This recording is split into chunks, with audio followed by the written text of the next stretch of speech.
Então, eu mostrei para vocês, né, as características CC dos conversores. E agora é uma apresentação sobre as características corrente alternada. Embora eu comecei aqui com a taxa de rejeição de modo comum, que poderia ser AC, mas os conversores, a informação que a gente tem, na verdade, seria da rejeição modo comum CC mesmo. Além disso, nós temos uma rejeição na fonte de alimentação, né? Tensão de fonte de alimentação, e o ruído e distorções. Bem, a CMRR, né, seria a rejeição que o AD tem a tensão de modo comum. Só lembrando que a tensão de modo comum é aquela tensão comum às duas entradas do ADC, né? Mesmo que seja um ADC com uma única entrada, né? Single-ended, a tensão que é convertida é entre dois pontos, né? Então, entre a referência de terra, né? E a tensão do capacitor. Então, a gente teria, sendo que a tensão de modo comum é a média, né? O valor comum entre a tensão positiva, a entrada positiva e a negativa. E aí os ADCs têm na folha de dados informação de qual seria a taxa de rejeição. Esse aqui, por exemplo, o mínimo 90 e o típico 100 dB, que é algo para a gente levar em conta se a nossa tensão de modo comum varia ao longo com o sinal ou devido a algum outro fator externo. Nós temos também a taxa de rejeição de fonte de alimentação. Essa aqui, os ADCs normalmente dão, os fabricantes, né, dão como um gráfico aqui, um diagrama na frequência. E isso seria, né, esse gráfico aqui é o efeito de variações na tensão, então, de alimentação, VCC mais um delta VPS, e o efeito que isso tem na nossa medição. Então, é um valor em dB, aqui está a formulação. Então, a gente conseguiria ver, a gente tem uma tensão com uma determinada oscilação, você conseguiria saber como essa oscilação aparece na sua medição. Isso aqui é importante, né? Principalmente porque a gente usa reguladores chaveados para alimentar nosso circuito, e aí eles têm o ripple em determinadas frequências altas. Então, muitas vezes a gente tem que pegar aqui e fazer, colocar aqui um filtrozinho, né? Colocar um indutor e um capacitor para alimentar, digamos, aqui a nossa fonte, ou então uma resistência, dependendo do consumo. Digamos que isso aqui é terra, e aqui seria a nossa tensão de alimentação mesmo, porque essa oscilação aqui na tensão de alimentação é de alta frequência, e a rejeição que nós temos aqui, ó, no conversor, já começa a ficar pior nessas frequências mais altas.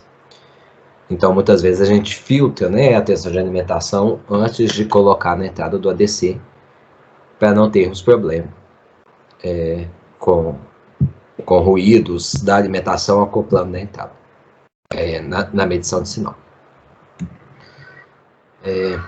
Um outro problema que nós temos, né, em todo lugar seria ruído.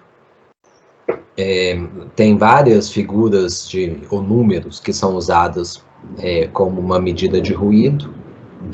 Eu falo aqui um pouco deles, e na verdade boa parte, ou as análises de ruído, normalmente começam fazendo uma FFT da medição, né, da saída do ADC. Então a gente aplica uma senoide pura na entrada e vê qual que é a saída e faz uma FFT e vai conseguir ter aqui uma medição do ruído. Sendo igual eu já falei para vocês, o ruído devido à quantização é sempre Q dividido por raiz de 12.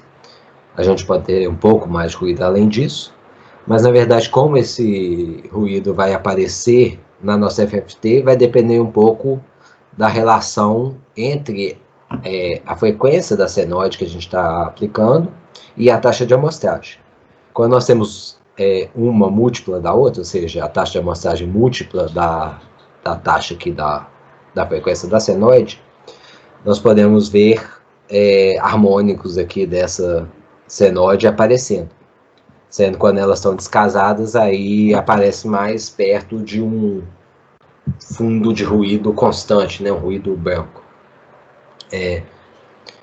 Sendo que é importante ressaltar também que essa FFT, ela tem ela filtra um pouco o ruído por uma taxa que é 10 log do número de amostras que a gente pegou dividido por 2. Então, o ruído que a gente obtém aqui, esse fundo de ruído que a gente obtém aqui, para saber qual que é o ruído real, na verdade, a gente tem que desconsiderar, né, somar esse valor.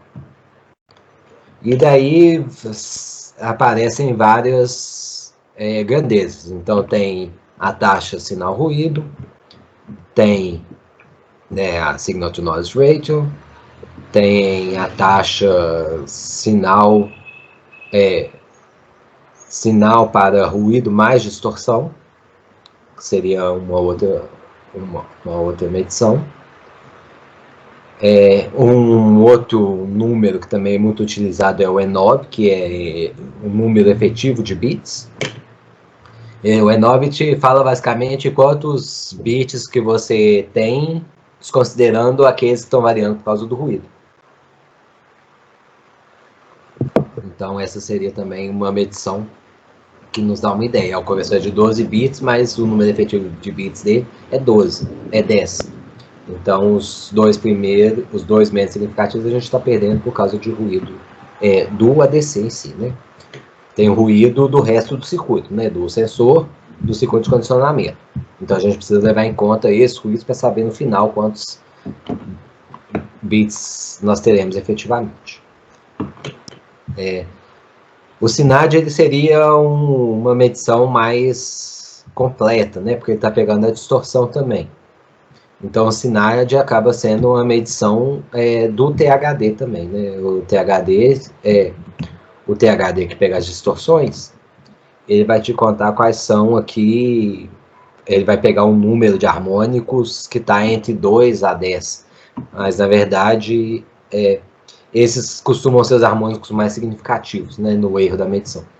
Então, o SINAD e o THD são números parecidos, sendo que a gente costuma encontrar na folha de dados um gráfico como esse, que a gente tem o SINAD de acordo com a frequência da senoide que a gente está colocando na entrada. Não só da frequência, quanto também da amplitude. Então, aqui a gente tem, por exemplo, uma senoide 2 volts, né, pico a pico, com entrada diferencial. Aqui a gente tem a senoide de 2 volts, pico a pico, com entrada single-ended, para uma determinada frequência, né? À medida que a frequência vai variando, a gente vai avançando aqui o pico, a fundamental vai avançando aqui na frequência. E é importante também passar para vocês o conceito de faixa dinâmica, ou dynamic range em inglês, que é uma medida de você tem um fundo da escala e qual que é a mínima tensão que você consegue medir nessa escala de forma satisfatória. Ou que o seu sinal não é comido pelo ruído. Então, na verdade, né, tem o Dynamic Range, te dá, por exemplo, um Dynamic Range de 60 dB, você consegue medir, até full escala dividido por 1000, você consegue ter medições. Abaixo disso, não. É um conceito, né, muitas vezes utilizado, que é interessante de ter conhecimento dele. Muito bem. Essa apresentação sobre as características AC. Alguém tem alguma pergunta? Ô, professor, eu não consegui entender direito essa parte do dinâmico. É o seguinte, por exemplo, se o senhor falar com 60 dB, escala dinâmica de 60 dB, então até dividido por 1000 eu consigo medir. Mas geralmente, no caso, tem algum critério para você falar, não, você consegue medir com erro de no máximo 10%? Porque assim, como é que você considera que com 60 você ainda consegue medir e um pouco acima de 60 você não consegue mais? É claro que sim, né? À medida que você vai se aproximando do, não sei se eu posso falar assim, mas do fundo da sua escala dinâmica, da sua faixa dinâmica, o ruído começa a ser mais importante, né? Então, digamos assim, é como se o pico aqui do seu sinal ele fosse baixando até um valor que o ruído engole ele, né? Ou seja, você não vai conseguir diferenciar o que é sinal do que é ruído. Eu não sei, tem uma discussão aqui sobre o Spurious Free Dynamic Range, que seria, eu acho que é basicamente, digamos, o último bit que você consegue, que fica constante na sua medição. Que ele não está oscilando por causa de ruído. Então você sabe que o seu número é maior do que aquilo ou menor do que aquele valor. Mas eu não sei se eu consigo te responder precisamente não, viu, Gustavo? Não entendi, mas por esse critério do bit, do último bit que não oscila, já faz um pouco mais de sentido, assim, pra mim. Isso. Essa faixa, né, dinâmica é importante. A gente, não sei se vocês já te perguntaram, por que a gente precisa de um analisador de espectro e a gente não pode usar um osciloscópio para medir bem enfim, as características a ser, né, o ruído de um determinado dispositivo. É justamente pela falta de faixa dinâmica dos osciloscópios.